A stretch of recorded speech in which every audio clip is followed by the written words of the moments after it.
Или презираш Неговата богата благост, търпеливост и дълготърпение, без да знаеш, че Божията благост е назначена да те води към покаяние. И четем. Затова и ти си без извинение, о човече, какъвто и да си, когато съдиш някой друг, защото в каквото съдиш другия, себе си осъждаш, понеже ти, който съдиш, вършиш същото. А знаем, че Божия съд против тези, които вършат такива работи, е според истината. И ти, човече, който съдиш онези, които вършат такива работи, мислиш ли, че ще избегнеш съда на Бога, като вършиш и ти същото? Или презираш Неговата богата благост, търпеливост и дълготърпение, без да знаеш, че Божията благост е назначена да ни води към покаяние. Днес ще говорим точно за това, че Неговата благост е назначена да ни води към покаяние. Искам да дам пример с моята съпруга. Отскоро наистина започнах да я обръщам повече внимание. Наистина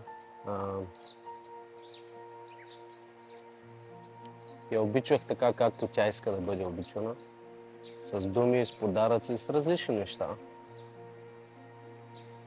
И наистина връзката ни се заздрави. И това послание се роди. Една дневна смяна се прибирах и я видях леко ядосан. И защото шеташе вкъщи, нали, малката и тя. И когато се върна от работа, отивам я целувам. Обаче я виждам изнервена и в момента, в който тя ме видя, нейната физиономия се промени. Искаше да се промени. Тоест нещо вътре в нея говори. Не можеш да се държиш така с него, защото той ти е показал твърде много милости. И точно за този глас искам да говоря аз, който ти казва, не може да се държиш така с него. Промени се. Срещал ли си хора, примерно, които са ти сторвали много добри неща? И денят ти е много прецакан. Примерно всичко зле. И срещаш този човек и той ти казва здравей. И ти, това, че той ти показва такава милост, такава благодат, искаш и ти да му дадеш същото. И въпреки, че нали ти е тягостно през деня, този глас в тебе говори. Не можеш да се държиш така с него. Всеки е имал този вид глас. Всеки е чувал този вид глас. И точно за него искам да говоря. Какво се случва там? Когато ние показваме милост, ние всъщност показваме любов. Защо? Тоест, ако ние показваме любов, ние показваме Бог. Защото в Йоан се казва, който не обича, не е познал Бога. Защото Бог е любов. Когато показваме милост към някой, това е вид любов, нали? Тоест ние импартираме, ние влагаме в този човек Бог. Ние влагаме в този човек любов. И когато ние сложим, когато ние покажем тази любов към определен човек, ние вкарваме в него тази любов. Тоест ние вкарваме самия Бог. И Бог иска да ни промени. Затова този глас се обажда и казва, не може да се държиш така. Тоест, на което място е Бог, той иска да промени обстоятелства, иска да промени хора. Искам да ти прочита за Захей. Исус като дойде на това място, погледна горе и му каза: Захей, слез бързо, защото днес трябва да отседна в дома ти. И тук, като се говори за дома ти, се говори за тялото, за човешката душа.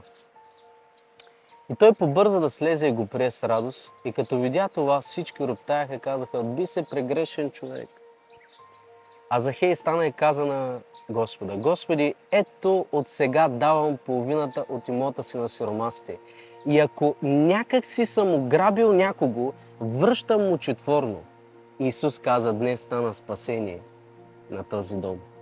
Ето виждаме, че Исус, когато е в нашето сърце, Той иска да ни промени, да не останем същите. И ето този глас точно говори. Точно този глас, който говори, е за нас. Защото аз зная мислите, които мисля за вас, казва Господ. Мисля за мир, а не за зло, за да ви дам бъдеще и надежда, се казва в Еремия. Тоест, когато Бог влезне в нас, Той започва да ни трансформира по образа на Неговия Син. Преди да дам образ в отровата ти, те познах, и преди да излезеш от отровата ти, осветих. Поставих те за пророк на народ. Тоест, Той вече е определил в път, по който ние да ходим. Съдба.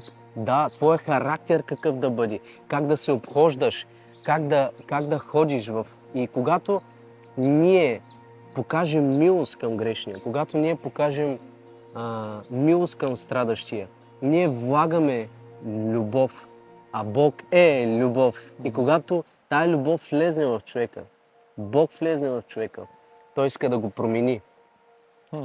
Знаеш ли, интересно е, съжалявам, че ще се отклоня малко от темата, но смятам, че това е важно. Да. Виждаме как в началото Бог сътворява света и прави света за човека. Да. И поставя човека в света. Но в същото време в Новия Завет ние виждаме как човека, който има света, е погълнат от него, има нужда от Бог в себе си. И този пример с Захария е толкова наистина чудесен. Защото Бог създаде всичко за нас. Затова и човешкото творение беше последно от всичко творение. Да. Защото всичко преди човека беше създадено за него. И когато човека беше погълнат от света, защото човека беше поставен да управлява света, не света него. Точно.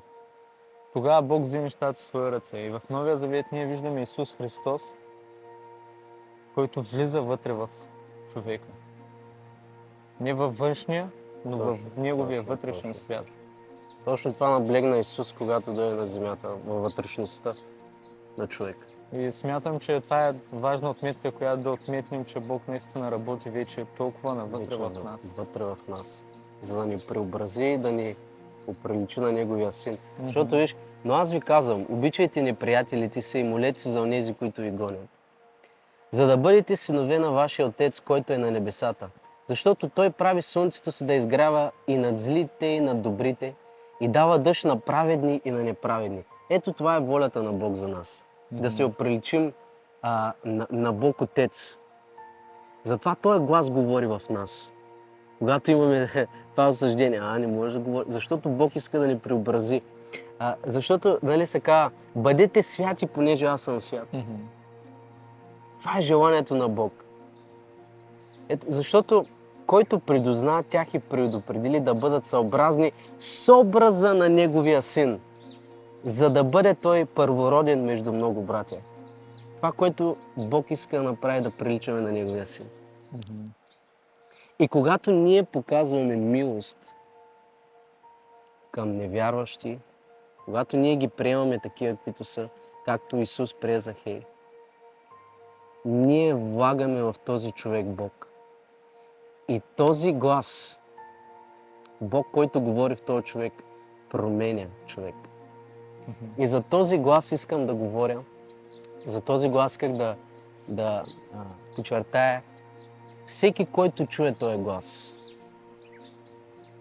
да знае, че това е от Бога. И Бог иска да ни промени. И се моля за всеки един, който слуша това послание, да даде място на Бог. Нали? Мгм. Е много важно. Да даде място на Бог. Когато чуе този глас, каже, Боже, добре, понеже е писано, бъдете святи, понеже аз съм свят. И се моля да бъдете докоснати и променени. В името на Исус. Благодарим. Амин. Амен.